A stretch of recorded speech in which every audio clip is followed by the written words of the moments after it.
Welcome. This is Radio Pras.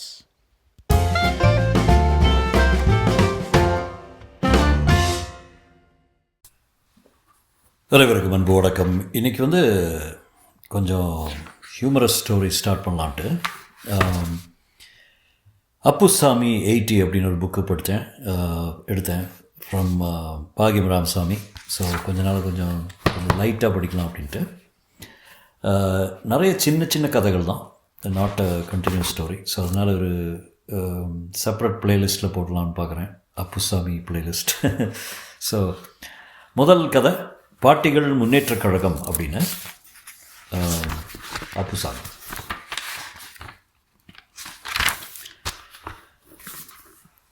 பாட்டிகள் Munnetra Kazhagam. அப்புசாமிக்கு அவசரமாக நெற்றிக்கண் வேண்டியிருந்தது. 3.5 அடி நீளம் 1.5 அடி அகலமுள்ள ஒரு பலகையை அவர் எரித்து சாம்பலாக்கி காப்பியிலோ தண்ணீரிலோ கரைத்து குடித்து விடக்கூடிய கோபத்துடன் குறுக்கு நெடுக்கும் நடந்தார். ஒவ்வொரு தரமும் அவர் கண்களை உறுத்தியது வாசல் சுவரில் இருந்த அந்த பலகை. பாட்டிகள் முன்னேற்றக் கழகம் என்று அந்த பலகையில் அழகாக வர்ண எழுத்துக்களால் எழுதப்பட்டிருந்தது. ஒழிக என்று கத்தினார் அப்புசாமி, அந்த பலகையின் எதிரில் நின்று முறைத்து. கூப்பிட்டீங்களா என்ன என்று உள்ளிருந்து அடுத்த நிமிடம் சீதா பாட்டி வெளியே வந்தாள்.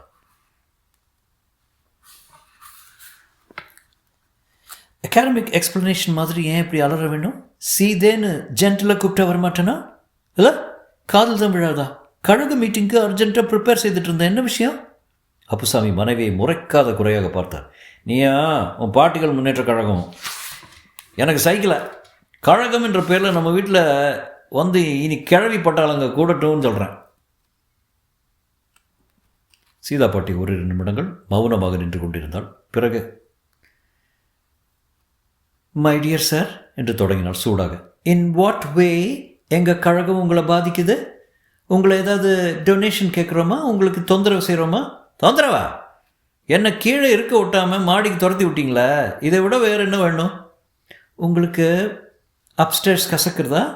கீழே இருந்தால் மெம்பர்ஸின் நாய்ஸ் உங்களுக்கு தொந்தரவாக இருக்குமென்னு தனி ரூமே மாடியில் ப்ரைவேட் செய்து தந்திருக்கேன், ப்ரொவைட் செய்து தந்திருக்கேன். கசக்கிறதா?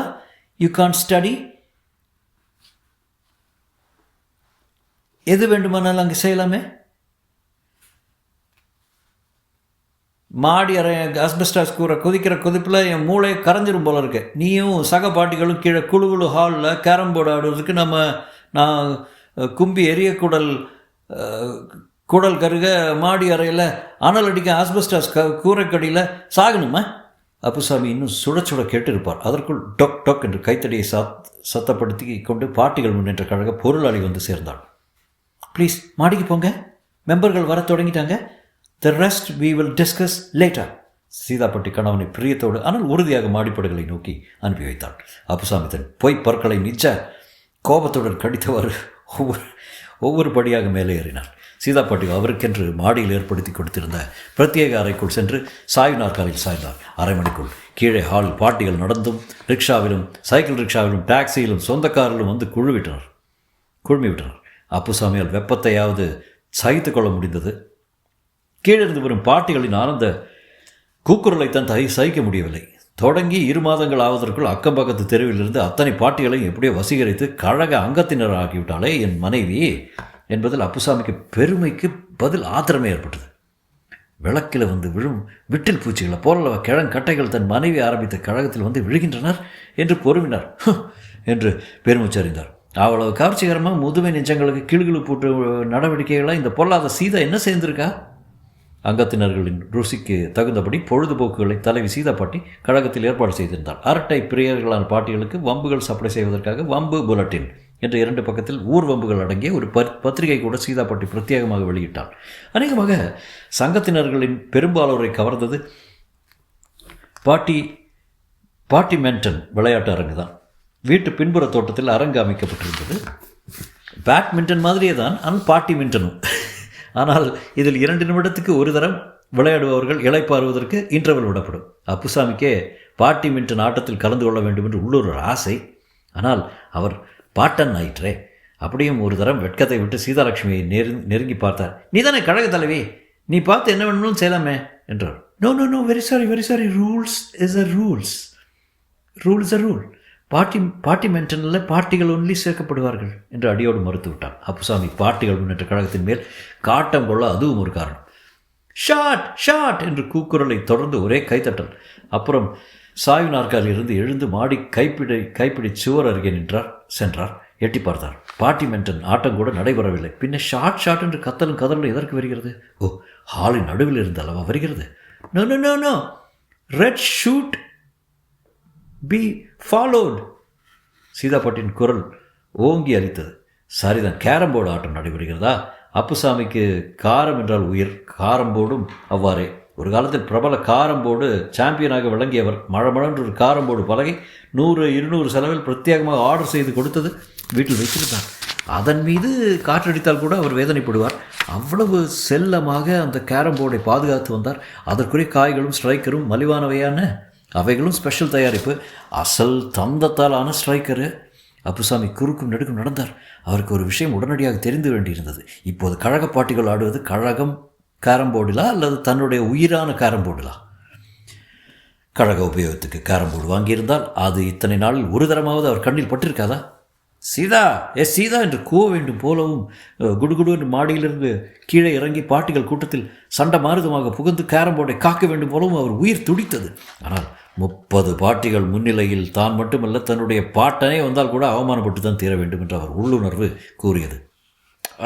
சபாஷ் அபிராமி, வண்டர்ஃபுல் வண்டர்ஃபுல் என்று அடுத்த தெரு அபிராமி கிழவியை யாரோ புகழ்ந்து மாடிக்கு வந்து கேட்டது. டொக் டொக் என்று பேஸில் விழுந்த காய்களை எடுக்க ஸ்ட்ரைக்கர் அடிக்கும் ஒவ்வொரு அடியும் தன் இதயத்தில் விழுந்த அடியாக அப்புசாமி அனுபவித்து துடித்தார். ஒரு வழியாக இரவு 8 மணிக்கு ஒரு பொழுது விரத பாட்டிகள் கழக சார்பாக சமைக்கப்பட்ட இட்லி, உப்புமா இவைகளை தீர்த்து கட்டிவிட்டு விடைபெற்றார்கள். சீதா பாட்டி அனைவருக்கும் காம்பவுண்ட் கேட் வரை சென்று டாட்டா சிரியோ காட்டிவிட்டு வெரி நைஸ் டே என்று முணுமுணுத்தவர் நாற்காலியில் வந்து உட்கார்ந்தாள். அவளுக்கு முன்பாக தயாராக அப்புசாமி உட்கார்ந்திருந்தார். ஹாலில் இஃப் யூ டோன்ட் மைண்ட் ஒரு டம்ளர் தண்ணீர் தருகிறீங்களா? ஒரே டயர்டாக இருக்குது என்றாள் சீதா பாட்டி. அவ்வளவுதான். அப்புசாமி எரிமலையாக வெடித்தார். தண்ணீரா? விஷம் கேட்டால் கூட இனி இந்த கையால் அவனுக்கு தருவேனா? சீதா பாட்டி தன் தலையை பிடித்து விட்டு கொண்டாள். பிறகு ஹேவ் சிம்பத்தி ஆன் மீ, ஏன் இப்படி எரிஞ்சு விடுறீங்க என்றாள். சிம்பத்தியும் இல்லை, சீதாபதியும் இல்லை. என் கேரம் போர்டை என் அனுமதி இல்லாமல் உன் கழகமோ கத்திரிக்காயோ எப்படி தொடலாம்? B Com, I shall explain it.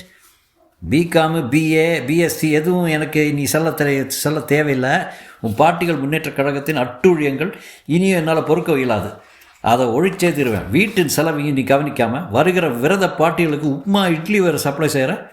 நம்ம வீட்டு புழக்கடையில் பார்ட்டிமெண்டன் கோர்ட்டு போட்டு ஒரு செடி கொடி போட லாயக்கில்லாததாக செய்து விட்டேன்.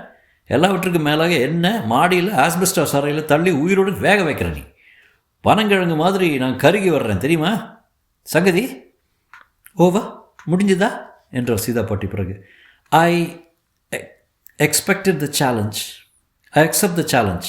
பாட்டிகள் முன்னேற்ற கழகத்தை உங்களால் ஒழிக்க முடிஞ்சால் ஒழிங்க. சீதா பாட்டி எழுந்து போய்விட்டார். அப்புசாமி அந்த கணமே கைத்தடியை எடுத்துக்கொண்டு விறுவிறு என்று வெளியேறினார். பார்க்கில் நெடுநேரம் பசும் புற்களை பறித்து போட்டுக்கொண்டே இருந்தவருக்கு பளிச்சென்ற ஒரு எண்ணம் தோன்றியது. அப்புசாமி குதூகலித்தார். மகிழ்ச்சி மிகுதியால் கைத்தடியை ஆகாயத்தில் எறிந்து மீண்டும் பிடித்தார். லாலலூ லாலலூ என்று ஒரு பாட்டை முணுமுணுத்தவாறு விறுவிறு என்று வீட்டுக்கு திரும்பினார். மறுநாள் காலை 10 மணிக்கு ஜோராக உடை அணிந்து கொண்டு வாக்கிங் ஸ்டிக்குடன் பக்கத்து தெருவுக்கு போனார். ஜிப்பா பையில் நீண்ட பட்டியல் ஒன்று எழுதி வைத்திருந்தார். முதல் பெயரை எடுத்து பார்த்தார். பிறகு அந்த பெயருள்ள நபரின் வீட்டுக்கு புறப்பட்டார். அது கலெக்டர் ஆஃபீஸ். குமாஸ்தா சாரங்கபாணியின் வீடு. சாரங்கபாணி ஆஃபீஸ் போய்விட்டான். அவனுடைய வயோதிக அம்மா தான் பாட்டிகள் முன்னேற்ற கழகத்தின் பொருளாளி. மற்ற கழக அங்கத்தினர்கள் தினமும் 10 மணி நேரத்தால் வந்து தங்கி அரட்டை அடிப்பார்கள் என்றால் பொருளாளி கிழவி மட்டும் ஏறக்குறைய 24 மணியும் கழகமே கதி என்று அங்கு வந்து விட்டுவாள். ஆகவே அப்புசாமிக்கு இந்த கிழவி மீது மகா கோபம். கதவை மடமடவென்று தட்டினார்.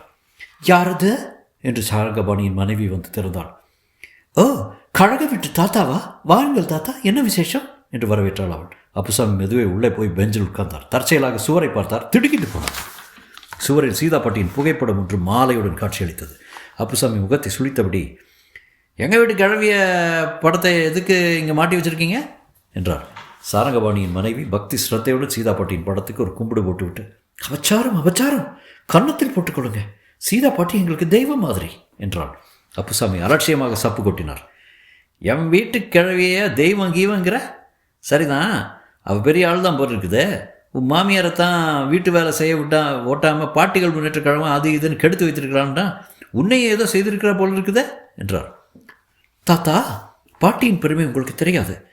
என்னை போன்ற மருமகள்களை ரட்சிக்க வந்த மனித தெய்வம் சீதாபாட்டி. மாமியார்கள் சதா சர்வ காலமும் மருமகள்களை நச்சு நச்சென்று ஏதாவது சொல்லிக் கொண்டிருப்பதை தடுக்கவும், கிழ மாமியார்களை கண்டு இளம் மருமகள்கள் சதா நடுங்குவதும் ஒழிந்து வீட்டில் ஹாயாக இருக்கவும் தீர்க்கதரிசி சீதாபாட்டி செய்த ஏற்பாடே பாட்டிகள் முன்னேற்ற கழகம். இந்த பெருமை தெரியாமல் எங்கள் பாட்டியை இழுத்துரைக்கிறீர்களே. இதையே வேறொருவர் சொல்லியிருந்தால் அக்கம் பக்கத்து என் தோழிகளை கூப்பிட்டு வைத்து என்னை பாடுபடுத்தியிருப்பேனோ எனக்கே தெரியாது. நீங்கள் அந்த பாட்டியின் கணவர் என்பதால் நான் சும்மா இருக்கேன். அப்புசாமிக்கு உடம்பு கிடுகிடு என்று நடுங்கியது. சாரங்கபாணியின் மனைவி விடாமல் மேலும் சொன்னாள். தாத்தா, இதை தயவு செய்து நினைவில் வச்சுக்கொள்ளுங்க. பாட்டிகள் முன்னேற்ற கழகத்தில் தான் மருமகள்களாகிய எங்கள் வாழ்வும் தாழ்வும் அடங்கியிருக்கிறது. அந்த கழகத்தை ஒடுக்க முயலும் எந்த சக்தியும் நாங்கள் சகியோம் அனுமதியோம். ஒவ்வொரு மாதமும் நானும் அக்கம்பக்கத்து தெரு மருமகள்களும் சீதாபாட்டியின் கழகம் நன்கு நடப்பதற்காகவும் எங்கள் மாமியார்களை உபசரித்து அங்கேயே இருத்தி வைத்துக் கொள்ளவும் பணம் கூட கட்டுகிறோம் என்றோம். ஆனால் சீதா பிராட்டி மாதிரி பரந்த மனம் படைத்தவர் எங்களிடம் பணம் வாங்க மறுத்து எங்கள் துன்பம் துடைக்கத்தான் துன்பப்படுகிறாங்க. எல்லா பாட்டிகளையும் கட்டிக்கொண்டு அவருடைய படத்தை என் வீட்டில் மட்டுமில்லை அக்கம் பக்கத்து தெருவில் உள்ள ஒவ்வொரு மருமகள் இல்லத்திலையும் நீங்கள் பார்க்கலாம். அப்புசாமி மௌனமாக எழுந்து வெளியே நடந்தார்.